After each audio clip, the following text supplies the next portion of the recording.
those who get my book, there's nothing in that book that would ever embarrass any member of the First Family. Seriously.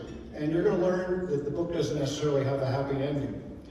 But nevertheless, now that I've had a few glasses of wine, I'm a little more able to share maybe some things I wouldn't normally do. Well, let's get this started. A little bit about me. I spent 42 years in information technology. 29 of those were in the government. I've been a chief information officer at 2 federal agencies. I've been a chief architect at 2 federal agencies.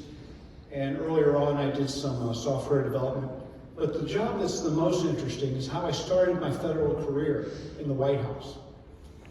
And that's the one that nobody understands what a White House usher does.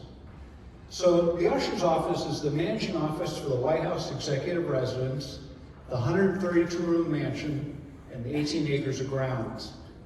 And there's 90 staff that take care of that place. There's plumbers, electricians, housekeeping, butlers, maids, chefs.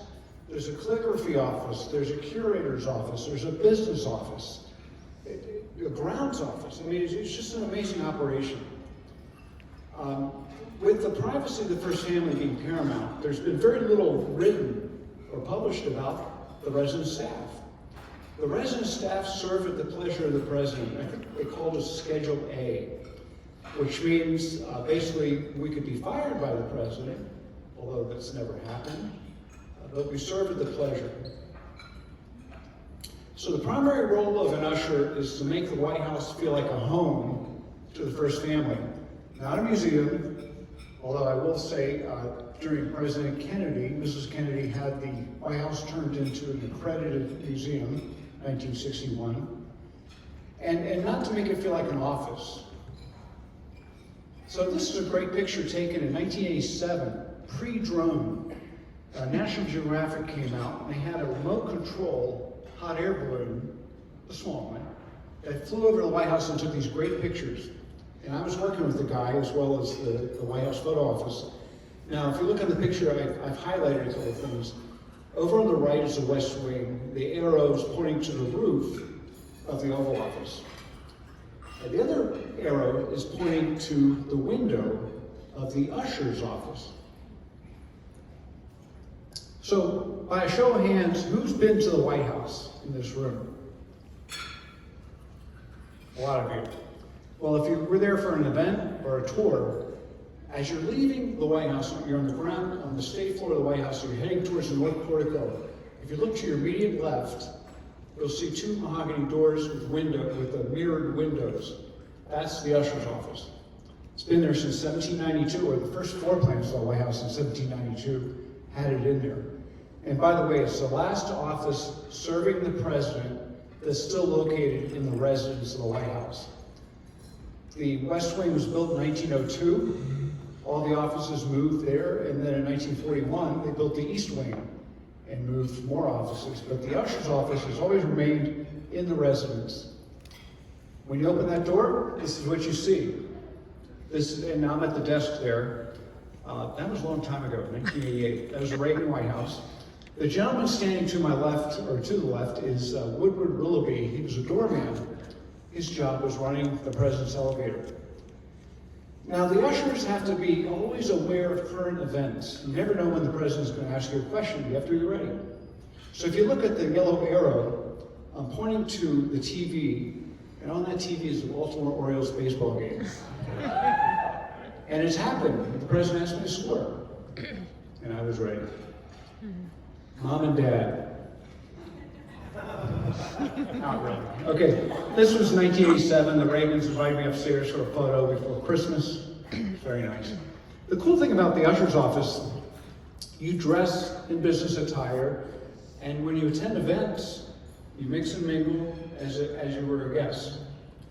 And in this particular case, President Reagan asked me to come over to answer a guest trivia question, something about the White House. This is a state dinner for the President of Brazil in the Rose Garden. It was very difficult, just like Philadelphia. The weather in Washington is terrible in the summertime with humidity and thunderstorms. But this particular night was perfect. here's a typical state dinner in the White House. And I gotta tell you guys, tonight I stood here around 3 o'clock and I watched the setup of this room. And for the first time in 30 years, I felt like I was back at the White House. I watched the guy in charge tell everybody what the courses were, what was going to be served, when, which wine. Just fascinating. And tonight's dinner was spectacular.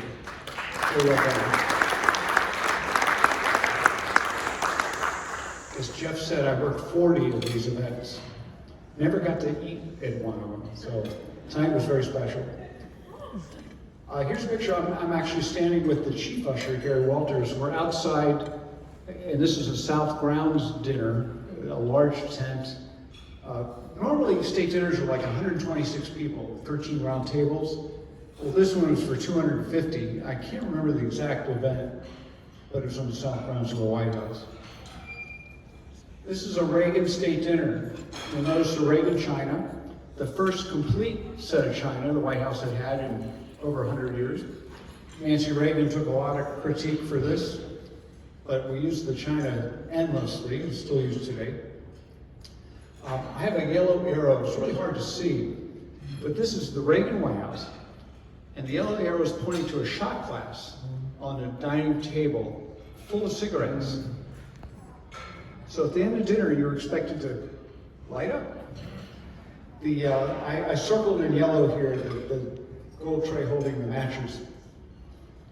Fortunately, Mrs. Bush put an end to this practice, and they don't do it anymore. And 100 years earlier, the dinners would end, the ladies would go to the parlor rooms, the red, blue, and green room, and the men would stay in the state dining room, drink brandy, and smoke cigars.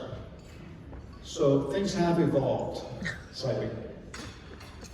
I mentioned we have a calligraphy office. They always develop the menus for the state dinners. The one on the left is for Queen Elizabeth. And French style, very much like we had tonight, starts with a seafood entree and then a main course, followed by a salad and dessert, and then wine pairings. The menu on the right is for the Emir Kuwait, so there's no wine. But it's actually a working lunch and much simpler. Great picture of Nancy Reagan being served dessert for a state dinner with the Japanese Prime Minister in 1987. And the lower picture is President Bush for a state dinner for Queen Elizabeth, which was highlighted earlier. It's one of the menu items from tonight. Nancy Reagan and all First Ladies enjoyed having a rehearsal dinner before the actual event. So the chefs would prepare what they were going to serve for the state dinner. The President and First Lady would have it and give us their feedback. I love this picture because the chef on the right, Henry Holler, Swiss, he served from Johnson through through Reagan, and probably the best chef the White House ever had. The gentleman on the right, Roland Meissonier, French pastry chef. Very talented. These are the best in the world, guys. Amazing folks. This is the dinner menu for then General Secretary Gorbachev before he became president. And boy, don't we miss him. Anyway, very special dinner. This is a view of the entire state dining room at the White House, and it gets to the 13 tables I mentioned. Now, each table had 8 to 10 people per table, round table, and the person with the direct line of sight to the president was the host of that table. So the host would know, follow the president's lead, when to start, when to stop, when to toast, all those things. Yes. So this is the departure ceremony for General Secretary Gorbachev, and that's me between the president and Mrs. Reagan. Don't I look official? Well, I'm actually holding an umbrella. And I gotta tell you, the umbrella, I was holding it, trying to be so rigid.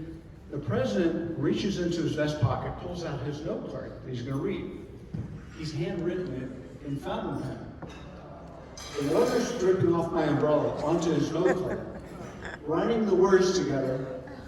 And I'm thinking, I don't know, if I move any forward, it's gonna drip, water's gonna fall. The president looks down, seeing what's happening, and he just calmly puts it back in his vest pocket and then ad-libs the speech. Amazing. Amazing guy. No comment.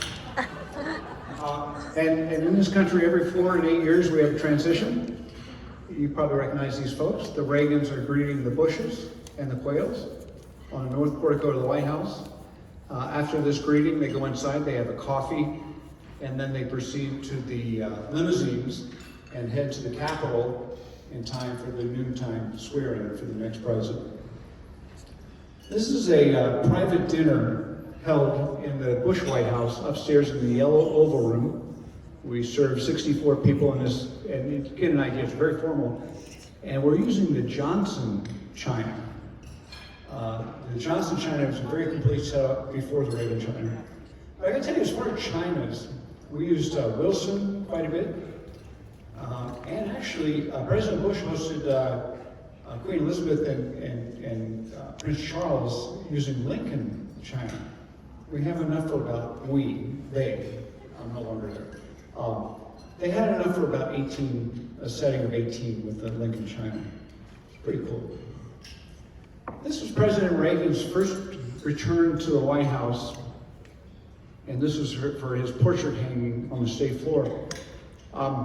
This is in the diplomatic reception room, which is the main entry and exit to the house, used by the family. That wallpaper you see in the background was selected by Mrs. Kennedy, and she found this in Western Maryland and had it brought to the White House. Okay, George Bush as president would leave me a lot of notes. And this was kind of funny. Some of you may be aware of fantasy baseball or rotisserie baseball, where as an individual you have a team based on real-time baseball players. Well, George W. Bush and I talked about this a lot. So he told his dad, hey, Chris is into this baseball league, it's all made up of real baseball players. So the president decided, he wrote me this note. It says, Chris, trade this off, and he's referring to the Topps baseball card of him, a first baseman at Yale. He says, trade this off for some 350 hitters. And he said, better not though, there's only 100 of these. I thought, how cool is that? I got a baseball card from George Bush. Jeff, do you have one of those? I do not. See it? I have cufflinks. He said he has cufflinks. Okay. So I was in the elevator with President Bush going up to the private residence, and he says to me, hey, you still have that card I gave you? And I said, well, of course. He goes, oh, okay, because in today's USA Today, I saw that somebody was selling one for $20,000. So I looked at the president and I said, I don't know how much longer I'm going to have my card. So one of the duties of the usher is to ensure, as I mentioned earlier, ensure the president's always well informed. In this case, he's about to go meet with the president of Kenya for a working luncheon, and the president of Kenya had sent over a gift. So my job was to get over to the Oval Office, and you can see in the background the Oval Office doors open with a curved carpet there. So that I showed him the gift so that he could at least acknowledge it to the president at their luncheon. One morning I got a call from the president, and he says, Chris, come on over to the office. I got somebody I want you to meet. So I walk over and I get to the office, outside the Oval Office, and the secretary says, go on in, he's expecting you. So I open the big door, and as I open the door, I see the president at his desk facing me, and I see two gentlemen with their backs towards me facing the president. They slowly get up to turn and stand. It's Joe DiMaggio and Ted Williams. Arguably the greatest ever baseball players. So the president said, Chris, I know what a baseball fan you are. I thought you would enjoy giving these gentlemen a tour of the private residence. I said, love to. So the Ted Williams and Joe DiMaggio start to follow me out the room, and I look back at the president, and I said, did you let Mrs. Bush know that we're coming over? He goes, oh yeah, I talked to Ball, it's all set. And the reason I did that is a week earlier, he had me take the space shuttle astronauts upstairs to the private residence, and we caught Mrs. Bush in her pajamas. So having that secured, I spent 90 minutes with these guys, talking about baseball and everything. But you know the one thing I kept wondering, heading up in the elevator next to Joe DiMaggio in the president's elevator, going to a private residence, I thought, gosh, 30 years ago, his wife may have been in the same elevator to visit a different president. Anyway, that's something I talk about when I've had a few drinks. Who remembers in 1992, when President Bush went to Japan, the beginning of the campaign against Clinton, and CNN was all too happy to show over and over again the president getting sick at a state dinner in Japan. And the questions arose, is he fit to be president? He's ill and all this stuff. And we felt terrible back in the residence of the White House.